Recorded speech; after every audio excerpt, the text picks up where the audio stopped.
உடையோட வரக்கூடாது என்று ஆர்ப்பாட்டம் பண்றாக்கள் கலாசார ஆடையோட தான் இருக்கிறாங்க. எப்படி பொட்டு வைக்கிறாங்க, மூக்குத்தி குத்தி இருக்கிறாங்க, கையில வந்து அந்த அவங்களோட நூல் கட்டி இருக்கிறாங்க. அமைச்சர் பெருந்தலைவர் அஷ்ரஃப் வந்து என்ன செஞ்சாரு, இந்த டிவியில நியூஸ் வாசிக்கிற போக்கோல பொட்டு வச்சு வாசிக்க கூடாது என்று சொல்லி ஒரு ரூல் வந்த நேரம் இல்லை, அது அவங்களோட உரிமை, அவங்க பொட்டு வச்சு வாசிக்கிறதுல எந்த தடையும் ஏற்படக்கூடாதுன்னு அந்த உரிமையை பெற்றுக் கொடுத்ததை நீங்க மறந்துட்டீங்களா? அப்ப ஏன் இப்படி வந்து இனவாதமா வந்து செயற்படுறீங்க? யாரிட எங்கடாக்கள், எங்கட முஸ்லிம் தலைவர் என்ற ஆக்கள் வந்து பேசினாங்க, லவ் லெட்டர் அனுப்பினாங்க, மெசேஜ் அனுப்பினாங்க, ஃபோனில் பேசினாங்க, சம்மந்தம் இல்லாத ஆக்களை நேரடியாக போயிட்டு சந்திச்சாங்க. நான் தான் முதல்வன், நான் தான் இருக்கிறேன் என்று காட்டுறதுக்கு மாஷா அல்லாண்டு பேசினாங்க. கடைசிக்கு முடிவு 0. நாங்கள் பிரச்சனை எல்லாம் வானமப்பா, லேசஸ் தீர்த்து கொள்வோமப்பா, அந்த வீட்டில் ஹஸ்பண்ட் அண்ட் ஒய்ஃப் பேசி முடிவாக்குற மாதிரி. ஒரு சென்ட்ரல் மினிஸ்டர், அவருக்கு பவர் இல்லையா, அவருக்கு வந்து ஆர்டரை போடுறதுக்கு இல்லை, இவங்க இங்கே தான் ஒர்க் பண்ணணும் என்று சொல்லி இப்படி ஒரு பிரச்சனைக்கு இதுதான் முடிவா? நீங்கெல்லாம் என்னத்துக்கப்பா பார்லிமெண்ட்ல இருக்கிறீங்க? ஒரு உரிமையை பெற்று கொடுக்கலான்னு சொன்னா நீங்கெல்லாம் என்னத்துக்கு பார்லிமெண்ட்ல இருக்கிறீங்க? அஸ்ஸலாமு அலைக்கும் வரஹ்மத்துல்லாஹி வபரகாத்துஹு. நான் சட்டத்தரணி நுஸ்ரா நஜ்முதீன். மீண்டும் ஒரு பதிவில் உங்கள் அனைவரையும் சந்திப்பதில் மகிழ்ச்சி அடைகின்றேன். அல்ஹம்துலில்லாஹ். இன்றைக்கு நான் உங்களோட பேச போகிற விஷயம் என்னென்னு பார்த்தீங்கன்னு சொன்னால், கல்முனை ஆதார வைத்தியசாலைக்கு புதிதாக நியமிக்கப்பட்ட 9 சுகாதார உத்தியோகத்தர்களும் இடமாற்றம், அதற்கான தீர்மான கடிதங்களை வந்து அனுப்பி வைக்கப்பட்டுள்ளது என்று கோடீஸ்வரன் எம்பி வந்து பரவலாக பகிர்ந்து கொண்டு வராரு. இதில் என்னன்னு பார்த்தீங்கன்னு சொன்னால், கல்முனை ஆதார வைத்தியசாலையில் கடந்த 6ஆம் திகதி புதிதாக நியமிக்கப்பட்ட 37 மூவின சுகாதார உத்தியோகத்தர்களில் 9 பேர் முஸ்லீம் பெண்கள். இதில் அவங்க வந்து கலாசார ஆடையான தனது ஹிஜாபை அணிந்து வரக்கூடாது, கடமையை பொறுப்பேற்க கூடாது என்று அங்கே ஆர்ப்பாட்டம் ஒன்று நடைபெற்றது. அது உங்களுக்கு எல்லாருக்கும் தெரியும். இப்போ இந்த 2 வாரமாக அதுதான் பேசு பொருளாகவும் இருந்துச்சு. ரைட். இது சம்பந்தமாக சமூக நிறுவனங்கள், சமூக ஆர்வலர்கள் எல்லாம் வந்து இது சம்பந்தமாக இல்லை இப்படி அப்படி அனுப்பாமல் இருக்கையில் அவங்களுக்கான உரிமை, அது அவங்க வந்து அந்த இடத்துல வேலை செய்யணும் என்று சொல்லி எவ்வளவோ முயற்சிகளை செஞ்சு பார்த்தாங்க. ஆனால் எல்லாம் இந்த அதாவது நாங்கள் சொன்ன எல்லாம் சரியாக போயிட்டுரும், அதுக்கு மாற்று கருத்து இல்லை இங்கே என்று சொல்லி மாஷா அல்லாஹ் புகழ் ஆதம்பாவா இருக்கிறாரே, அவர் வந்து எல்லாம் சரி அதெல்லாம் பிரச்சனை இல்லை, நாளையிலேருந்து வேலைக்கு போவாங்க என்று சொன்னார். ஒரு டம்மி பீஸ் வந்து யாரோட பேசணும் என்று தெரியாம, சுகாதார அமைச்சரோட பேசாம வெளி விவகார அமைச்சரோட போயிட்டு பேசி எல்லாம் சரி, அதுல எல்லாம் ஒரு பிரச்சனையும் இல்லை என்று சொல்றாங்க. பத்திரிகையாளர் மகாநாட்டில் சுகாதார அமைச்சர்கிட்ட இது சம்பந்தமா பேசினா, இது சம்பந்தமா எங்களுக்கு எந்த விதமான முறைப்பாடுகளும் வரலன்னு சொல்றாங்க. இப்போ வந்து என்ன நடந்திருக்குது, அவங்க ஆர்ப்பாட்டம் பண்ணுறாங்க. அதே ஹாஸ்பிட்டலில் வேலை செய்கிற அதே ஊழியர்கள் வந்து ஆர்ப்பாட்டம் பண்ணுறாங்க. இவங்க வந்து வரக்கூடாது, எந்த கலாச்சார உடையோட வரக்கூடாது என்று ஆர்ப்பாட்டம் பண்ணுறாக்கள் கலாசார ஆடையோட தான் இருக்கிறாங்க. எப்படி பொட்டு வைக்கிறாங்க, மூக்குத்தி குத்தி இருக்கிறாங்க, கையில் வந்து அந்த அவங்களோட நூல் கட்டி இருக்கிறாங்க. இதெல்லாம் என்ன அப்போ அவங்களுக்கு ஒரு சட்டம், இவங்களுக்கு ஒரு சட்டமா? சரி, இனம் மதம் பேதம் பார்க்காம வேலை செய்கிற ஒரு இடம் என்று சொன்னால் அது ஹாஸ்பிட்டல். அந்த ஹாஸ்பிட்டல்லையும் நீங்கள் உங்களோட இனவாதத்தை வந்து கக்குறீங்களா? ஏன் இது கல்முனைண்டா தமிழாக்களுக்கு மட்டும் ஒரு உரிய இடமா? மறந்துட்டீங்களா? அமைச்சர் பெருந்தலைவர் அஷ்ரஃப் வந்து என்ன செஞ்சாரு, இந்த டிவியில நியூஸ் வாசிக்கிற போக்கோல பொட்டு வச்சு வாசிக்க கூடாது என்று சொல்லி ஒரு ரூல் வந்த நேரம் இல்லை, அது அவங்களோட உரிமை, அவங்க பொட்டு வச்சு வாசிக்கிறதுல எந்த தடையும் ஏற்படக்கூடாதுன்னு அந்த உரிமையை பெற்றுக் கொடுத்ததை நீங்க மறந்துட்டீங்களா? அப்ப ஏன் இப்படி வந்து இனவாதமா வந்து செயற்படுறீங்க? யாரிட பின்புலத்திலிருந்து நீங்க செயற்படுறீங்க என்றது இது.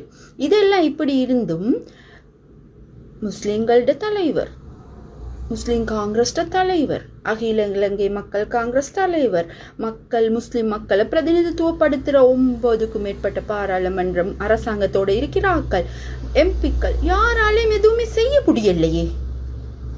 ஏன் இது? அப்போ அரசாங்கத்திட அவங்களோட பவரை கேள்விக்குட்படுத்துகிற ஒரு விஷயம் தானே இது நடந்திருக்குது. ஜனாதிபதி அனுரகுமார திசாநாயக்க அவருடைய தேர்தல் விஞ்ஞாபனத்தின கூறின முக்கிய விடயமே இனம் மத மொழி பாகுபாடு எதுவும் இல்லாமல் நான் என் ஆட்சியை வழங்குவேன், எனக்கு வாக்களிச்சாக்கள் வாக்களிக்காத எல்லாருக்குமே நான் தான் ஜனாதிபதி, இந்த நாட்டில் இனவாதத்துக்கே இடம் இல்லை என்று சொல்லி பேசினாரே. அப்போ இது ஜனாதிபதிக்கு தெரியாதா இப்படி ஒரு நிலைமை நடந்தது? எங்கட முஸ்லீம் தலைவர் என்ற ஆக்கள் பேசினாங்க, லவ் லெட்டர் அனுப்பினாங்க, மெசேஜ் அனுப்பினாங்க, ஃபோனில் பேசினாங்க, சம்மந்தம் இல்லாத ஆக்களை நேரடியாக போய்ட்டு சந்திச்சாங்க, நான் தான் முதல்வன் நான் தான் இருக்கிறேன் என்று காட்டுறதுக்கு மாஷா அல்லாண்டு பேசினாங்க. கடைசிக்கு முடிவு 0, எதுவுமே இல்லை. ஆனால் பிரச்சனை சுமூகமாக முடிஞ்சிச்சு. என்ன சுமூகமாக முடிஞ்சிச்சு? உனக்கு அப்பாயின்மெண்ட் பண்ணின ஹாஸ்பிட்டலில் உனக்கு வேலை செய்யாமல் நீ இல்லை இங்கே வேலை செய்யலாம்னு உனக்கு இடமாற்றம் வாங்கி தாரது ஒரு சுமூகமான முடிவா? அது எங்களோட உரிமையை பாதிக்கிற ஒரு விஷயம் இல்லையா? அப்போ அஷ்ரஃப் ஞாபகார்த்த வைத்தியசாலையில் தமிழ் இந்த சகோதரிகள் வேலை செய்யலையா? அவங்களோட கலாச்சாரத்தோட வேலை செய்யலையா? அதில் முஸ்லீம்கள் மட்டுமா வேலை செய்கிறாங்க? என்ன நியாயம் இது? அப்போ எங்கே போய்ட்டு இதெல்லாம் சொல்கிறது?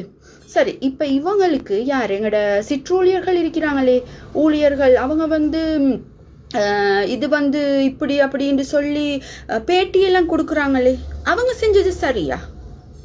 அவங்க செஞ்சது 100% ராங்கான விஷயம். அதாவது சட்ட ரீதியாக அவங்க செஞ்சது பிழையான விஷயம். எஸ்டாப்ளிஷ்மெண்ட் கோட், அதாவது தாபன விதி கோவைகளின்படி நிறைய மீறல்களை அவங்க செஞ்சுக்கிறாங்க. அப்போ அவங்களுக்கு எதிரான வழக்கை யார் போடுறது, யார் அவங்களுக்கு எதிராக கம்ப்ளைண்ட் கொடுக்கறது, ஒழுக்காற்று நடவடிக்கையை யார் எடுக்கிறது, செய்வாங்களா என்று பார்க்கணும்.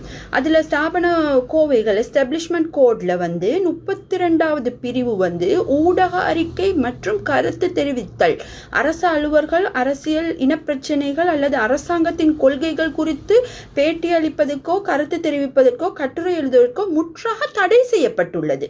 அப்போ அதை மீறித்தானே அவங்க செஞ்சிருக்கிறாங்க. அதே மாதிரி பிரிவு 6 மற்றும் 7 ஊடகங்களுக்கு உத்தியோகபூர்வ தகவல்களை தெரிவிக்கிறது என்று சொன்னால் அமைச்சின் பேச்சாளர், அமைச்சின் செயலாளர் அல்லது நிறுவன தலைவர், ஹெட் ஆஃப் டிபார்ட்மெண்ட் ஆகியோருக்கு மட்டும்தான் அதிகாரம் இருக்கு. ஒரே ஹாஸ்பிட்டலில் 25 வருஷமாக வேலை செஞ்சேன்னு சொல்லி அது அவங்களோட ஹாஸ்பிட்டல் ஆகாது. அவங்க ஹெட் ஆஃப் டிபார்ட்மெண்ட் ஆக மாட்டாங்களே. அவங்களுக்கு எந்த ரீதியில் இந்த உரிமை வந்துச்சு? யார் இந்த உரிமையை கொடுத்தது? மைக்குக்கு முனுக்கு கருத்து தெரிவிக்கிறதுக்கு. அதே மாதிரி பொது நிர்வாக சுற்றறிக்கை, அதாவது பப்ளிக் அட்மினிஸ்ட்ரேஷன் சர்க்குலர் படி முன் அனுமதியின்றி அச்சு ஊடகங்கள், மின்னணு ஊடகங்கள் அல்லது சமூக வலைத்தளங்கள் வாயிலாக கருத்து தெரிவிப்பது கடுமையான ஒழுக்காற்று நடவடிக்கைக்குரிய குற்றமாகும். அப்போ இப்படி நிறைய குற்றங்கள் இன்னும் இருக்கு. டைம் லென்த்தாக போகுது. அப்போ இன்னும் இது நான் நினைக்கிறேன் ஒரு ஃபேஸ்புக்கில் ஒரு வசீம் நிஸ்மி என்ற ஒரு ஆளும் எழுதியிருந்தார் இது சம்பந்தமாக கருத்துக்களை. அப்போ இன்னும் இருக்குது இவங்க செஞ்ச குற்றங்கள். இதுக்கெல்லாம் யார் ஒழுக்காற்று நடவடிக்கை எடுக்கிறது? இதுக்கான தண்டனை என்ன? டிமோஷன், பதவி உயர்வை தடுக்கிறது, இதெல்லாம் இருக்குது. அப்போ இதெல்லாம் அவங்களுக்கு தெரியாமல் இதுக்கெல்லாம் யார் பின்புலமாக இருந்து செயற்படுறது? ஆகவே இப்போ என்ன, சுகாதார ஊழியர்களோட பிரச்சனை சுமூகமாக தீர்ந்துச்சு, அவ்வளவுதானே. சுமூகமாக தீரல்ல, இது தூக்கி ஒரு இடத்துலேருந்து இன்னொரு இடத்துக்கு வீசி இருக்குது. இதைத்தான் சொல்ல இயலுமான்னு எனக்கு தெரியும். நேரத்தோட சண்முகா அபாயா பிரச்சனையில் அந்த டீச்சருக்கும் நடந்துச்சு. செட்டில் பண்ணியாச்சு, சுமூகமாக தீர்ந்துச்சு, எந்த பிரச்சனையும் இல்லைன்னு சொல்லி அதே ஸ்கூல்லேயே அந்த டீச்சர் வேலை செஞ்சா. இன்னொரு இடத்துல தான் வேலை செய்கிறாவ. அதே மாதிரி தான் இது சுமூகமாக தீர்ந்துச்சின்னு சொன்னால் அதே இடத்துலையா வேலை செய்கிறாங்க. சுமூகமாக தீர்ந்தேன்னு சொன்னால் அதுதான் அர்த்தம். இன்னொரு இடத்துல இது நாங்கள் எங்களோட உரிமைகளை விட்டு கொடுத்து கொண்டே போகிறோம். எல்லா இடத்துலையும் விட்டு கொடுத்து கொண்டே போகிறோம். இப்போ இந்த அரசாங்கத்திட கொள்கைக்கு ஒரு பெரிய கேள்விக்குறியா வந்த ஒரு விஷயமா தான் இதை பார்க்கணும். இது சரியா? ஆகவே சுமூகமாக தீர்ந்து நீங்கள் பிரச்சனையை வளர்க்கல, நாங்கள் பரவாயில்ல இப்படியே போகிறோம் என்று சொன்னால் எதிர்காலத்தில் நிறைய இழப்புக்களை சந்திக்க நேரிடும் என்றதை மனசில் நாங்கள் எல்லாருமே வச்சுக்கொள்ள வேணும். இப்போ இதுக்கு சரியான முறை என்று சொன்னால் இல்லை, அவங்க அங்கே தான் ஒர்க் பண்ணணும் என்று சொல்லி ஒரு ஆர்டர் ஒன்று வந்திருக்கணும். அந்த ஆர்டர் வராமல் நாங்கள் பிரச்சனை எல்லாம் வானமப்பா லேசஸ் தீர்த்து கொள்வோமப்பா, அந்த வீட்டில் ஹஸ்பண்ட் அண்ட் ஒய்ஃப் பேசி முடிவாக்குற மாதிரி ஒரு சென்ட்ரல் மினிஸ்டர் அவருக்கு பவர் இல்லையா, அவருக்கு ஆர்டரை போடுறதுக்கு இல்லை, இவங்க இங்கே தான் ஒர்க் பண்ணணும் என்று சொல்லி. அப்போ அப்படியான ஒரு இக்கட்டான ஒரு நிலையில் நாங்கள் இருக்கிறோம். இந்த சுமூகமாக தீர்க்கிறது, சாணக்கியமான தீர்ப்பு, சமயோசிதமாக யோசிக்கிற ஆக்கள் எல்லாம் எங்கே போனாங்க என்றே தெரியா. வெக்கேஷனில் பொழுதுபோக்குக்கு பீச்சில் உட்காந்து பாட்டு படிக்கிறதுக்கும், ஃபாரின் ட்ரிப் போகிறதுக்கும், சம்சா சாப்பிட்றதுக்கும், அப்படி இல்லாட்டி பேட்டிக்கு முனுக்கு நான் தான் எல்லாம் செஞ்சேன்னு காட்ட மாஷா அல்லா சொல்கிறதுக்கும் மட்டும் முனுக்கு வந்துடுவாங்க. இப்படி ஒரு பிரச்சனைக்கு இது தான் முடிவா? நீங்கள்லாம் என்னத்துக்கப்பா பார்லிமெண்ட்டில் இருக்கிறீங்க? ஒரு உரிமையை பெற்று கொடுக்கலான்னு சொன்னால் நீங்கள்லாம் என்னத்துக்கு பார்லிமெண்ட்டில் இருக்கிறீங்க? பார்லிமெண்ட் சேரை சூடாக்கி சூடாக்கி சூடாக்கி சூடாக்கி உள்ளது இல்லாதது விஜய் பதவி ஏற்றா எல்லா புகழும் இறைவன் ஒருவனுக்கு என்று பாட்டு படித்து கொண்ட பிரசிடென்ட் கவுன்சில் எல்லாம் என்னத்துக்கு இருக்கிறீங்க பார்லிமெண்ட்டில்? வேலை இல்லை. இந்த அர்ச்சுனா ராமநாதன், டாக்டர் அர்ச்சுனா ராமநாதனுக்கு இருக்கிற கெக்கும சரி எங்கட முஸ்லீம் பாராளுமன்ற உறுப்பினர்களுக்கு இல்லை என்றது பெரிய ஒரு வெக்கம், வேதனை, அவமானம். இதுக்கு பிறவும் என்னென்னலாம் ஃபேஸ் பண்ண வேண்டி வருமோ தெரியா. அல்லாஹ்தான் பாதுகாக்கணும் எங்கட முஸ்லீம் சமூகத்தை. மீண்டும் ஒரு பதிவில் சந்திக்கும் வரை அஸ்ஸலாமு அலைக்கும் வரஹ்மத்துல்லாஹி வபரகாத்துஹு. உடனுக்குடன் செய்திகளை பெற்றுக்கொள்ள UTVயின் யூடியூப் தளத்தை சப்ஸ்கிரைப் செய்து கொள்வதுடன் பெல் ஐகானை அழுத்தவும்.